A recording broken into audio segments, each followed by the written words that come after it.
We gather here in search of answers to life's ultimate questions.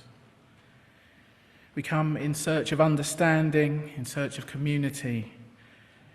We've come in search of stillness and solace, hope and healing. Let this be a place not only of searching, but of discovery. Let this be a place of learning, but also of wisdom. Let this be a place not only of meeting, but of true connection. And let this be a place where healing fosters giving and hope fosters service.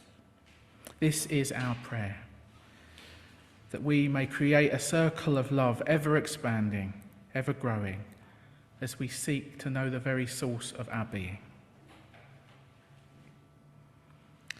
These words from Sue Eyre welcome all who have gathered for our service this Sunday morning. Welcome to those of you here in person at Essex Church, and to everyone joining us from far and wide via Zoom. Indeed, anyone tuning in via YouTube at a later date. For anyone who doesn't know me, my name is Jane Blackall and I am minister with Kensington Unitarians. Our service today is titled, We Live and Learn. But do we? It's not inevitable, perhaps, that we learn. We might bumble our way through life and miss a lot of the potential lessons along the way. So in this morning's service, we'll be reflecting on the ways in which we can best remain open, remain attentive throughout our lives, so that we might avoid complacency and keep learning and growing all the while. Parker J. Palmer, one of my spiritual role models, and we're going to hear more from him later, he said this, and the words are on the front of your order of service if you're in the building. They're with the rest of the service text on the website if you're at home.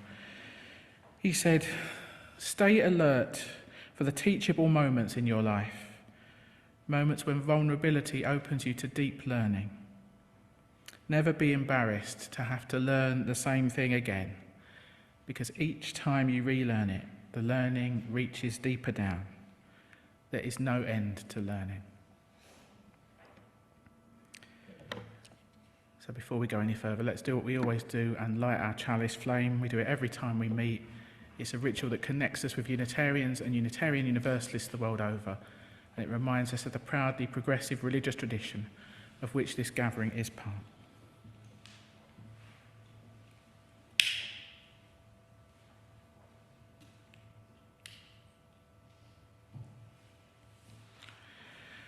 We light this chalice as a people dedicated to personal growth and lifelong development. May it burn away the oppressions we've been taught and glow instead with the humility of learning. May it reignite our dreams for a better world and rekindle our joy for simple, compassionate living. And may its warmth extend out into the forgotten alleyways of exclusion, bringing us home to love, to welcoming, to all the challenges, the questions, the blessings on this beautiful path to becoming beloved community. Time to sing. Our first hymn today is on your hymn sheets if you're in the building. It's to a well-known tune, For the Splendour of Creation. If you're on Zoom, the words will be up on screen. Feel free to stand or sit as you prefer. For the Splendour of Creation. Thank you.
So let's take all of those joys and concerns, both spoken and unspoken, into an extended time of prayer now, based on some words by Lynn Cox. You might want to adjust your position to get more comfortable. You might want to put down anything you don't need to be holding. Close your eyes, soften your gaze. If there's a posture that helps you to feel more prayerful and centered, go for it. Whatever helps you to feel more connected to yourself, to each other, and that which lies within us and beyond us.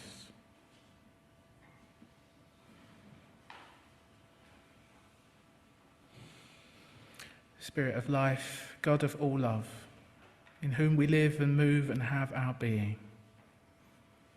We turn our full attention to you, the light within and without, as we tune into the depths of this life and the greater wisdom to which and through which we are all intimately connected. Be with us now as we allow ourselves to drop into the silence and the stillness at the very centre of our being.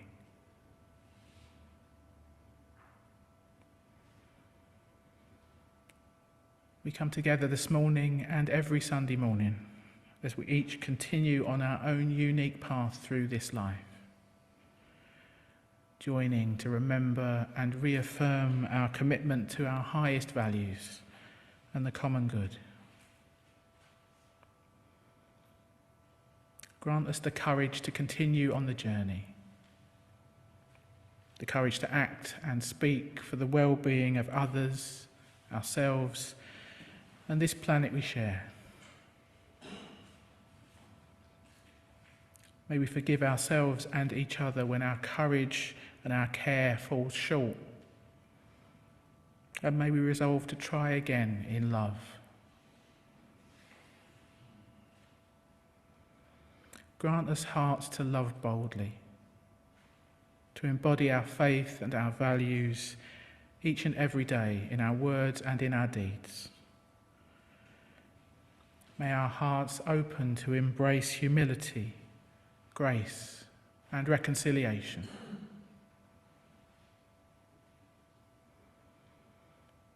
Grant us the ability to learn and grow, to let the spirit of love and truth work its transformation upon us and within us.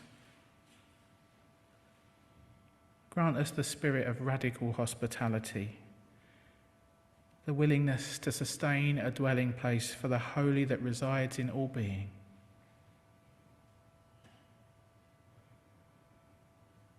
And grant us a sense of being at peace in the world, even as we are in perpetual motion, tossed and turned by life's tempests.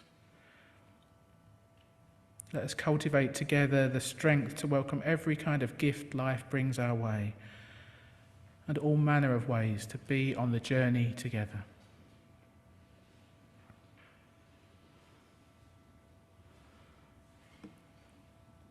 And let us take a few moments now to look inward, to get in touch with what's real, what is going on beneath the surface of our lives this morning.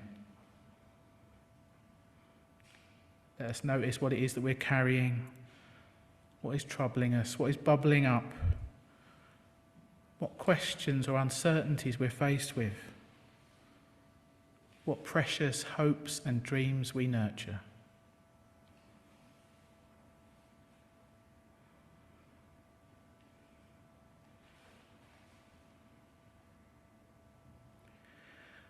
And from that place of realness, silently and inwardly ask for whatever it is that you most need. Ask God or cast it out into the universe. Even if you're the only one to hear your prayer, name what it is that you need this day.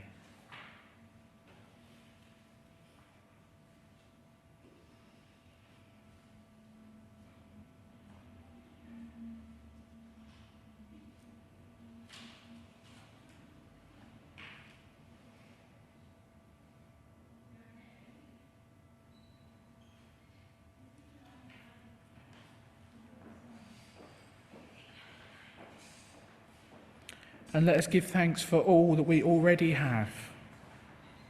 Look back on the week and recall all of those moments of kindness, comfort, pleasure, even joy. And silently, inwardly, take the time to savour all those gifts and take in the good.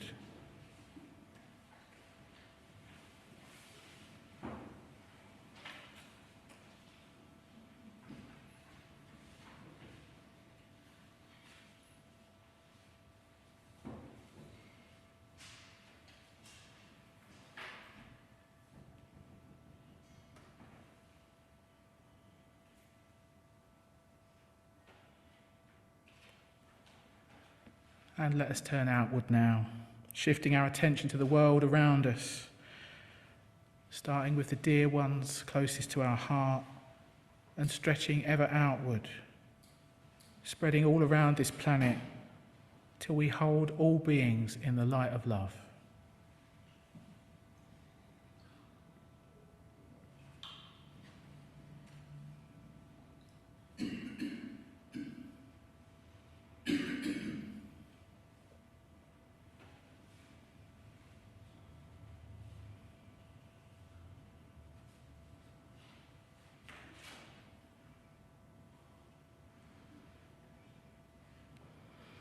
Spirit of life, God of all love, as this time of prayer draws to a close, we offer up our joys and our concerns, our hopes and our fears, our beauty and our brokenness. And we call on you for insight, healing and renewal. As we look forward now to the coming week, help us to live well each day and be our best selves, using our unique gifts in the service of love, justice and peace. Amen.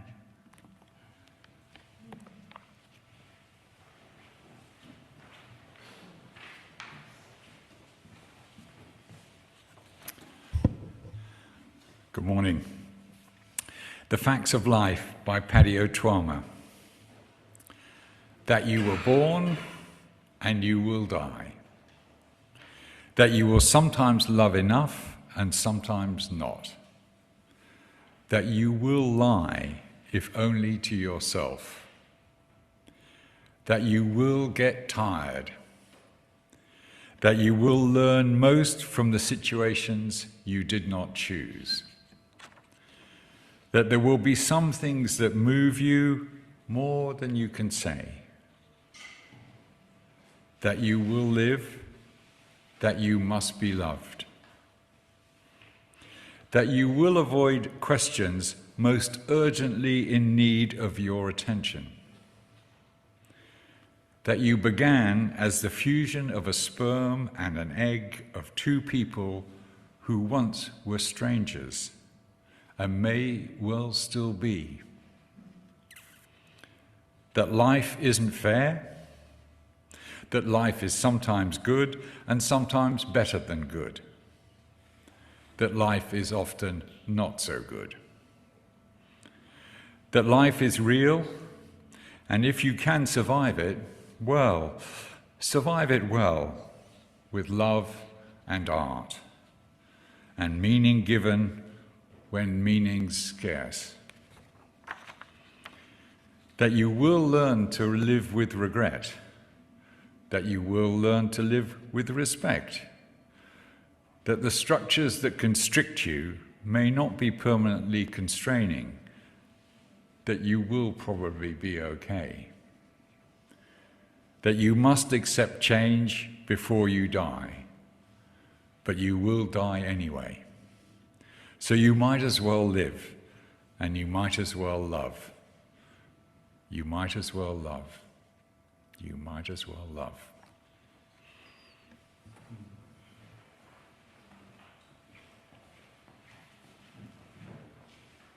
Thanks, John. So in the spirit of those closing words, let's sing again. Our second hymn today is in the Green Book, if you're in the church, number 42, The Dream of Widening Love, hymn 42.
Learning as We Live by Penny Quest.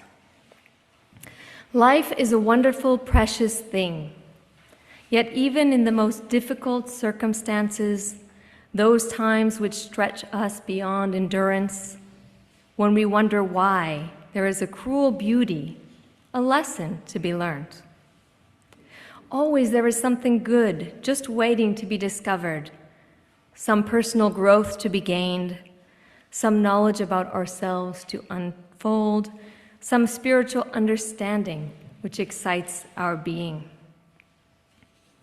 To learn about love and understanding, to love ourselves as others love us, to bring the healing warmth of love to as many people as we can, to spread love and understanding around us wherever we go, to people, to our fellow creatures who share this world with us, and to the earth itself. To learn to understand ourselves and to reach out to bring that spark of understanding to them. To learn about giving and forgiving. To give without expectation of any reward. To receive as graciously and happily as we give. To forgive ourselves and to teach others how to forgive. To feel complete, content, and loved, no matter how much we receive. To help others in many different healing ways. To learn about peace and harmony, to feel at peace with ourselves. To live in harmony with our environment, to bring the experience of peace and contentment to ourselves and those around us. To be gentle and to spread that gentleness in a warm tide amongst those we meet. To find peace, joy, and happiness in everything we do and are and have been and will be. To discover the limitless nature of our being, to open our eyes to the beauties and wonder of this world and of the next, to understand the vastness of eternity, to realize that darkness is not emptiness, to discover our own spiritual path, to help others find their spiritual paths, to be at one with all that is, to be at one.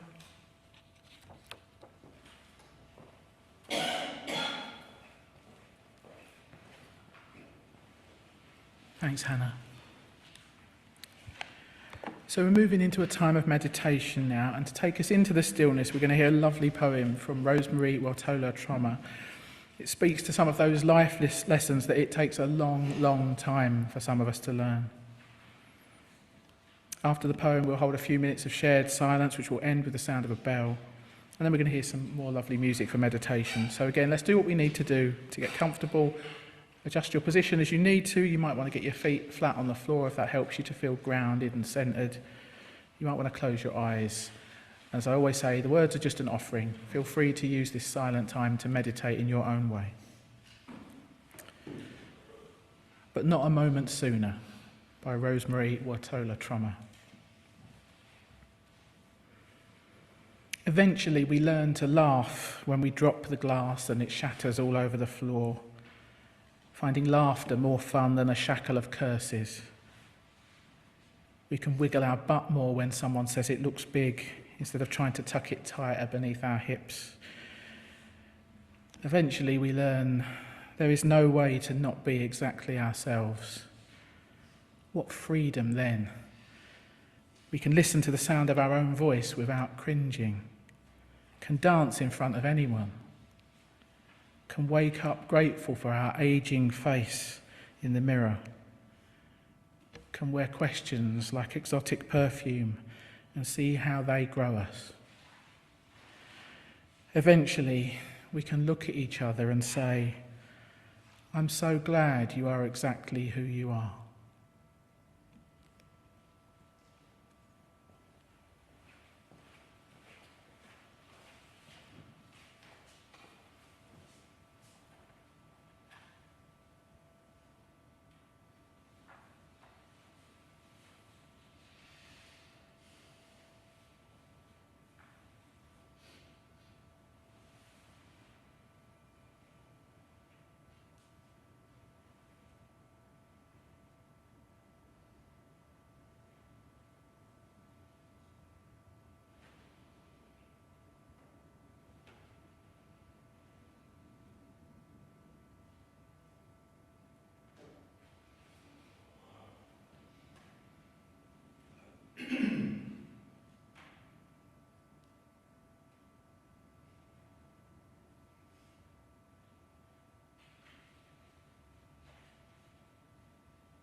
This next reading is on the long side, but I love it and I couldn't bear to cut it any further.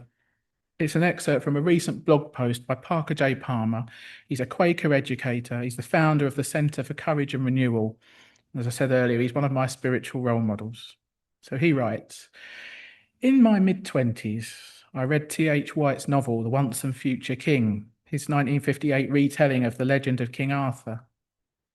Early in the story, Merlin the wizard takes the young Arthur under his wing, and in the quote that follows, he's helping his young ward deal with some deep sadness.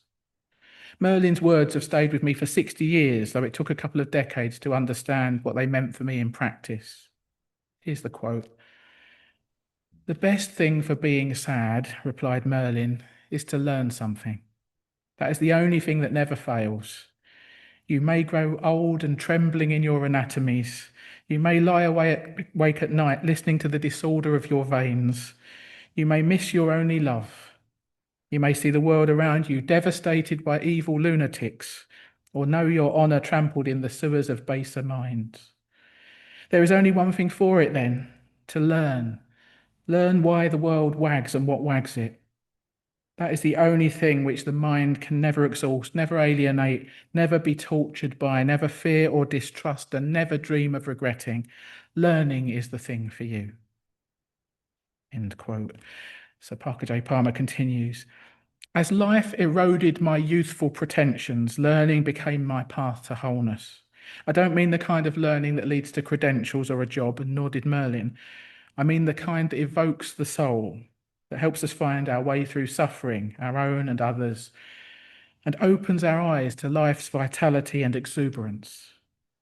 I mean the kind of learning we need to stay whole in barbaric times, such as our own, as we watch the world around us devastated by evil lunatics and feel our own identity and integrity and that of the people we love trampled in the sewers of baser minds. From midlife onward, I've learned to keep life in perspective by spending time in the natural world, to navigate hard times by talking with friends who know how to listen, ask open questions, and hear me into speech. To see into my inner turmoil by spending time in silence and solitude, letting the roiled waters settle till the source of trouble becomes clear. To feel more at home in the human world by embracing the booming, buzzing confusion of a diverse community. To value creative conflict by working with others to develop a project or help shape an institution. And to grow by examining my failures for clues about my own illusions. I've learned from books too, of course, but I've cut back on the academic works I had to master in college and grad school. Instead, I read the poets, novelists, and inner life spelunkers who explore life's imponderables, the big questions about living and dying that become more urgent as we age. Writing is another path to discovery, a way of learning more about myself and the world. I write about what I don't understand, using language to peel back layer after layer of experience until I get to a place where I can say, I've gone as far as I can go, let's call it a book. Learning comes in many forms, and in different forms to different people, but there's a red thread that runs through all of them, I think. They all demand that we pay attention to the world and to ourselves. So stay on the alert for teachable moments in your life, moments when vulnerability opens you up to deep learning. Never be embarrassed to have to learn the same thing again, because each time you relearn it, the learning reaches deeper down. Intend it or not, you're practicing what the Buddhists call beginner's mind. And finally, let Merlin's words take you to the end of life, because there is no end to learning. Words from Parker J. Palmer. So we live and learn. That's how the saying goes. But do we? Do we always inevitably learn as we live? Unfortunately, I do not think it's entirely guaranteed. It does seem to be perfectly possible for us poor humans to bumble our way through life in a fairly unreflective and oblivious manner and miss a lot of the lessons that have come our way. But by the very fact you're here this morning, I guess that you aspire to lifelong learning, not primarily the sort you'd pick up by going to evening classes or the U3A, but the learning that comes by being open, attentive, and curious in the face of whatever new and often challenging experiences that life brings our way. I came across a recent blog post by Adeola Odebayo exploring this phrase, we live and learn, and she says, life doesn't come with a syllabus. There are no structured semesters, no final exams, no degree at the end. Yet life is the most complex, enriching, and brutally honest school we'll ever attend. Every experience, whether triumphant or tragic, becomes a life lesson, and the phrase we live and learn captures this beautifully. It's simple, almost a cliche, but behind those few words lies a profound philosophy that captures the essence of human growth. It suggests that mistakes, missteps, even mundane moments, they all carry lessons. It's a reminder that perfection is not the goal, progress is. Living is not just existing. It's engaging with the world, making choices, taking risks, falling down and getting back up again. And in doing all this, we learn, not just about the world, but about ourselves. Every success teaches us what works. Every failure teaches us what doesn't. Both are essential. To live and learn means embracing failure, not as a setback, but as a crucial step forward. It's understanding that you may fall, but you're not meant to stay down. Words from Adeola Odebayo. Now, she said life doesn't come with a syllabus, but several of my friends often speak of the spiritual notion that each of us humans has our own particular curriculum to tackle during our time here on earth. I particularly associate that with Michaela and with Sarah. They speak often of this curriculum of life. It's a helpful way of framing the various ups and downs we face as we go along. Whenever we encounter a bump or we get knocked back, whenever we find ourselves engaged with something or someone we find particularly challenging, we can ask ourselves, what is the lesson for me here? As Padraig Ó Tuama said, we may learn most from situations we did not choose. But we can't take it for granted that we'll learn from our life experiences. Learning doesn't happen automatically. We need to work at it, and we mustn't be complacent. When we say that phrase, we live and learn, it's often provoked by being confronted with a new way of seeing things. It can be an acknowledgement of something we didn't know before, or an acknowledgement that we've taken a wrong turn in and that we won't do it again. Sometimes it's just a general reflection on our perspective changing as we age. John Shea, a Jesuit theologian, made this wise observation. It is harder to learn from life than you think. Life is a series of fragmented activities, and we need to pay attention in order to learn from them, for there is far more going on than you know. I know many of us in this congregation do make an active effort to engage with the world in such a way that we are exposed to new ideas, new ways of seeing things, perspectives that will open up new understandings of ourselves and what is possible for us in our time here on earth. That's as individuals, as a community, as a species. For example, we make a point of engaging in meaningful conversation with people in different age brackets. That's one of the very good things about being part of a church community. Or we read testimonies from people with very different life experiences to ours, and we're going to hear a bit more about that next week. Perhaps we also have spiritual practices, prayer or meditation, that hone our attention and our awareness. All this helps prevent us from getting too fixed, too stuck in our ways.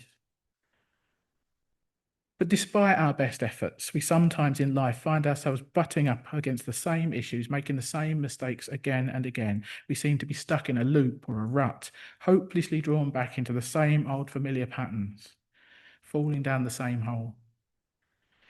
I wonder how many of you are familiar with the poem by Portia Nelson, Autobiography in 5 Short Chapters. A dear friend introduced me to this at summer school about 25 years ago, and I had a very strong and not positive reaction to it at first hearing. It was too close to the bone. I felt called out by it.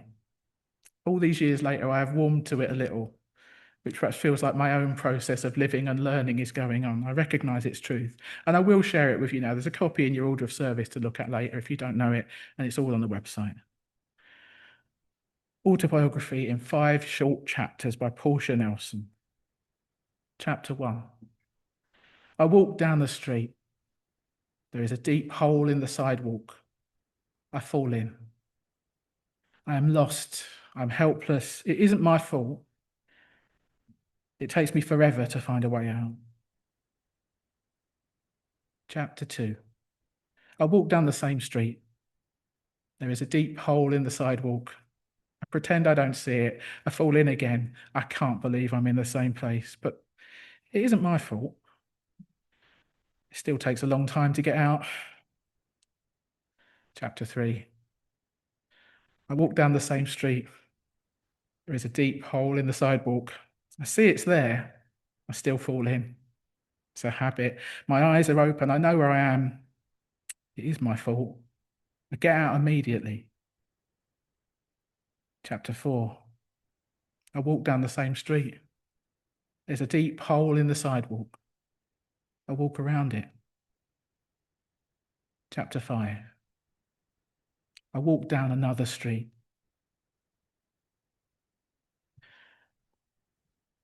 That was written back in 1977. Nearly as old as I am.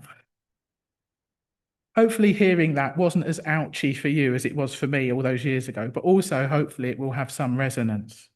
I reckon we all have key issues and patterns of behaviour that we wrestle with over the course of a lifetime, and progress can be slow. Maybe we start out with no awareness of the problem, then perhaps through our own self-reflection, perhaps with the help of trusted others who can shed light on our situation and offer alternative perspectives, perhaps we can begin to see more clearly. It might take longer still to turn that awareness into a change in our behaviour or our circumstances, but eventually there's hope. Learning can bring transformation. But we only live and learn if we take the raw material of our life experience and look at it honestly and lovingly and compassionately, engage with the reality of it, the good, the bad, the mundane and the marvellous, owning it all, the whole mess of it. It's not fun to acknowledge our mistakes. Sometimes it is tempting to try and brush them off, pretend they didn't happen, cook up some justification, blame others, avoid looking at our own stuff and what's our responsibility, where we might have fallen short. Or our default temptation might be in the other direction, to self-recrimination, seeing ourselves as an irredeemable wrong-un, taking it all on ourselves and assuming it's inevitable that we'll keep falling down the same hole forever and there's no hope of change. It's not just about learning from our mistakes, though. It's not just about dwelling on the tough stuff. For some of us, it's hard to own our own triumphs, our achievements, and our growth. It's equally important to notice and learn from these things that went well. In our prayers each week, we offer up our beauty and our brokenness, and we need to hold both tenderly. These are the lessons hinted at by Rosemary Rotola Trommer in the meditation poem today. Eventually, we learn to laugh when we drop the glass and it shatters all over the floor. What freedom then! We can listen to the sound of our own voice without cringing, can dance in front of anyone.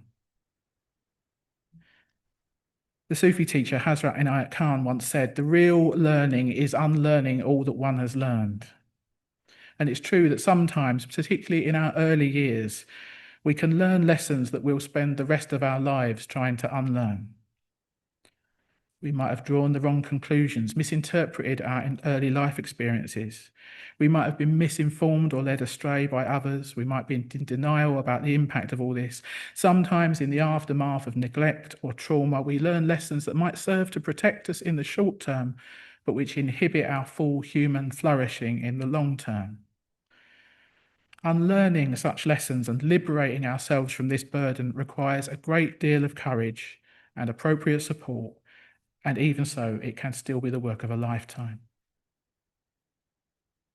So what have we learned about learning and living and unlearning? Perhaps to realise and remember that there will always be more to learn. The task is never done. And that in order to keep on learning, it kind of helps to be dissatisfied, to keep wondering, keep questioning, returning to the same questions, going round again, deeper each time, as Parker J. Palmer said. We need to remain open, attentive, curious, and honest our whole life long, reflecting on both our worst and our best moments, and to face our life's curriculum with all the courage and the self-compassion we can muster. I want to close with a very short prayer poem from Deb Cannon. It's written in the first person, but perhaps you can take the message and inwardly make it your own. I have made mistakes, and some I have even learned from. I am wiser today than I was yesterday, and hopefully tomorrow I will be even better informed. May I speak from my learning and not from my habit. If I speak from my habit, may I interrupt my words to start again. And if I don't know, may I be silent and listen. May it be so for the greater good of all. Amen. One last hymn today, and it's a particularly gorgeous one on your hymn sheet. We belong to one another. Lovely, lovely words.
announcements then. Thank you to Ramona for hosting and to Charlotte for co-hosting online.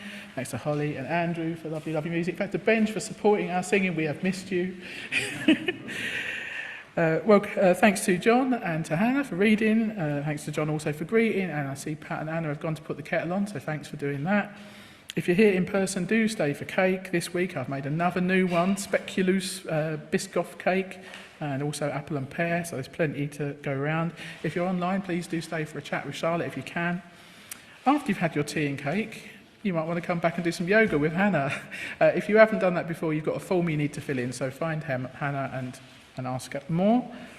Tonight and Friday at 7, we've got our Heart and Soul online contemplative spiritual gathering. This week it's on the theme of retreat. Let me know, give me your email address if you want the link for that. Looking further ahead, we've got the Better World Book Club in a couple of weeks when we will be talking about Don't Forget We're Here Forever by Lamorna Ash, about the kind of resurgence of religion among younger people in the UK. I think I've loaned out all the copies, but if you really want to come and you need a copy, let me know. Next Sunday, we'll be back here at 11 when our service is titled 1,000 Lives, and that will feature mini reflections from Lachlan, Patricia, Rajan and Marianne. Next week, we also have the Crafternoon after the service, so let me know if you're planning to come to that. We'll get the art materials out. You might want to do some colouring, bring your own project. I have promised to do a demonstration of felt making next week if anyone wants to have a go at that. All these activities are on the back of your order of service. They're in the email. There's a newsletter to take in the foyer if you haven't already had it. We have very much got a life beyond Sunday mornings, so do what you can to look out for each other, nurture supportive connections. So just time for our closing words and music now. In every moment of our lives, in every person that we meet, we find an opportunity for us to grow, to learn, to go further along the path of transformation that is perhaps our purpose in this life. So may the coming week bring you many such moments that help you become the person you want to be. And may you welcome these encounters with joy. May we truly live and learn for the greater good of all. Amen.